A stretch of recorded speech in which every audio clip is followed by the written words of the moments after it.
मुंबई नागपूर या प्रस्तावित समृद्धी महामार्गाविरोधात शेतकऱ्यांनी आक्रमक भूमिका घेतली। 10 जिल्ह्यातील 50 पेक्षा अधिक गावांनी समृद्धी महामार्गाविरोधात एल्गार पुकारलाय। शेतकऱ्यांच्या प्रतिनिधींची आज शिवडे गावात बैठक झाली। या बैठकीत ठाणे, नाशिक, अहमदनगर आणि औरंगाबादसह 10 जिल्ह्यातले शेतकरी उपस्थित होते। कुठल्याही परिस्थितीत सुपीक जमीन द्यायची नाही असा ठराव या बैठकीत एकमताने संमत करण्यात आला। 26 एप्रिलला शहापूर इथं 10 जिल्ह्यातील शेतकरी एकत्र येऊन जनआंदोलन उभं करणारे। दरम्यान या बैठकीत आत्महत्या केलेल्या शेतकऱ्यांच्या मुलांनी शेतकऱ्यांशी संवाद साधला।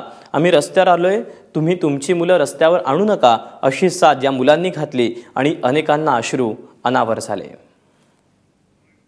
आम्ही लोक संपूर्ण शहापूर पासून तर नागपूर पर्यंतची जी प्रातिनिधिक स्वरूपाची लोक जी आलेली आहेत ते हेच ठरवणार का बा आजपर्यंत अहिंसात्मक जे काही आंदोलन चाललंय शेतकऱ्यांचं विरोधाचं हे हिंसात्मक मार्गात जाऊ नये असं आम्हाला गव्हर्नमेंटला सांगावंसं वाटतं। शेतकऱ्यांवर अन्याय करू नका आणि त्याचे परिणाम मात्र इतर नागरी वस्तीत होऊ नये असं मला वाटतं। ते जर त्यांना थांबवायचे असतील तर सरकारने हा समृद्धी महामार्ग थांबवावा